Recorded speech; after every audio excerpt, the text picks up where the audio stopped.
നമസ്കാരം, news prime മലയാളത്തിലേക്ക് സ്വാഗതം. 2026 നിയമസഭാ തെരഞ്ഞെടുപ്പിൽ ഓരോ സംസ്ഥാനങ്ങളിലും കോൺഗ്രസ് നിരീക്ഷകരെ ഏർപ്പെടുത്തിയിരിക്കുകയാണ്.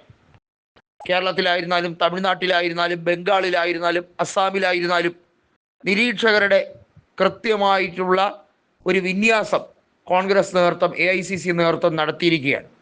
എന്നാൽ ഈ നിരീക്ഷണം കൊണ്ട് മാത്രം പ്രയോജനമില്ല എന്നുള്ളത് AICC നേതൃത്വം കൃത്യമായി മനസ്സിലാക്കും. ഉദാഹരണത്തിന് അസാമിലേക്കാണ് DK ശിവകുമാറിനെ പറഞ്ഞയച്ചിരിക്കുന്നത്. DK ശിവകുമാറിനെ അസാമിലേക്ക് പറഞ്ഞയക്കുന്നതിന് നിർണായകമായ കാര്യമുണ്ട്. അസാം പോലൊരു സംസ്ഥാനത്ത് ഭരണം കൈവശം കിട്ടിയില്ല എന്നുണ്ടെങ്കിൽ ഹിമന്ത ബിശ്വാസ് കാണിക്കാൻ പോകുന്ന പൊടിക്കൈകൾ എന്തൊക്കെയെന്ന് നേരത്തെ മനസ്സിലാക്കാൻ രാഷ്ട്രീയ ചാണക്യനായിട്ടുള്ള DK ശിവകുമാറിന് കഴിയും എന്നുള്ളത് കൊണ്ട് തന്നെയാണ് കോൺഗ്രസ് ആ വിശ്വാസത്തിൽ അസാമിൽ DK കൃത്യമായി നിരീക്ഷണത്തിന് പറഞ്ഞയച്ചിരിക്കുന്നത്.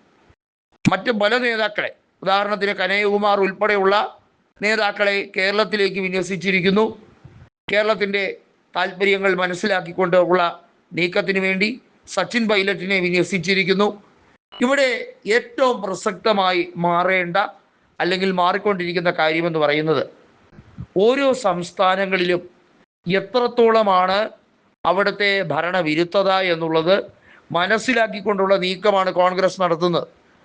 അസാമിലും കേരളത്തിലുമാണ് 2026 കോൺഗ്രസ് ഭരണം ഉറപ്പായും പിടിക്കാൻ കഴിയുന്ന രണ്ട് സംസ്ഥാനങ്ങൾ. രണ്ടിടത്തും കോൺഗ്രസ് ആണ് പ്രതിപക്ഷത്തുള്ളത് എന്നതുകൊണ്ട് മാത്രമല്ല, കോൺഗ്രസ് നേതൃത്വത്തിന് ഏറ്റവും ശക്തിദുർഗങ്ങളായിട്ടുള്ള രണ്ട് മേഖല, അതിൽ അവിടെ പ്രാദേശിക തെരഞ്ഞെടുപ്പുകളിലും ലോക്സഭാ തെരഞ്ഞെടുപ്പിലുമൊക്കെ കിട്ടിയ വോട്ട് ഷെയറിൻ്റെ അടിസ്ഥാനത്തിൽ നോക്കുമ്പോൾ കേരളത്തിലാണെങ്കിൽ വലിയ മുന്നേറ്റം, അസാമിലാണെങ്കിൽ വോട്ട് ഷെയറിൽ 1-ാം സ്ഥാനത്ത്. ഇതൊക്കെ തന്നെയാണ് ഏറ്റവും കൂടുതൽ കൃത്യമായി AICC നേതൃത്വം കണക്കാക്കുന്നത്. എന്നാൽ അമിത ആത്മവിശ്വാസം കാണിക്കേണ്ട കാര്യമില്ല എന്നൊരു നിർദ്ദേശം കൂടിയുണ്ട്. അതിന് കാരണമാകുന്നത് ഹരിയാനയിലും അതുപോലെ തന്നെ മഹാരാഷ്ട്രയിലും നടന്ന നിയമസഭാ തെരഞ്ഞെടുപ്പുകൾ തന്നെയാണ് അതിന് കാര്യകാരണമായി പറയുന്നത്. ഈ അടുത്ത് മഹാരാഷ്ട്രയിൽ ലോക്കൽ ബോഡി ഇലക്ഷനിൽ BJPയുമായി കോൺഗ്രസ് കൂട്ടുകെട്ടുണ്ടാക്കി, സഖ്യമുണ്ടാക്കി, പ്രാദേശിക തലത്തിൽ സഖ്യമുണ്ടാക്കി എന്നുള്ള വാർത്ത കോൺഗ്രസ് നേതൃത്വവും BJP നേതൃത്വവും നിഷേധിച്ചതാണ്.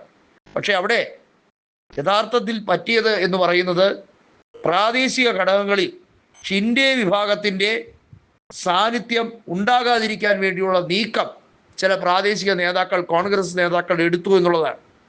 അതിന് വേണ്ടിയുള്ള ചില നീക്കങ്ങൾ അവിടെ നടത്തി.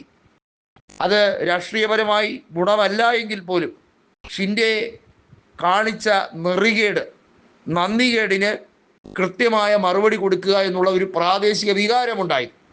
ഇത്തരത്തിലുള്ള പഴുതുകൾ അടയ്ക്കുക എന്നുള്ളതും അത് സംഭവിക്കാതിരിക്കുക എന്നുള്ളതും AICC നേതൃത്വത്തിനെ സംബന്ധിച്ചിടത്തോളം വളരെ പ്രധാനമാണ്. കോൺഗ്രസ് നേതൃത്വത്തിനെ സംബന്ധിച്ചിടത്തോളം 2026 എത്രത്തോളം നിയമസഭാ തെരഞ്ഞെടുപ്പിൽ മുന്നേറ്റം നടത്തുമോ അത് ഒരു മുറയിൽ ബൂസ്റ്റായിരിക്കും വരും കാല ലോക്സഭാ തെരഞ്ഞെടുപ്പിൽ ഉൾപ്പെടെ. കാരണം ഇതൊരു സ്റ്റാർട്ടറാണ്, ഇതൊരു പ്രൊമോട്ടറായി തന്നെയാണ് കണക്കാക്കപ്പെടുന്നത്.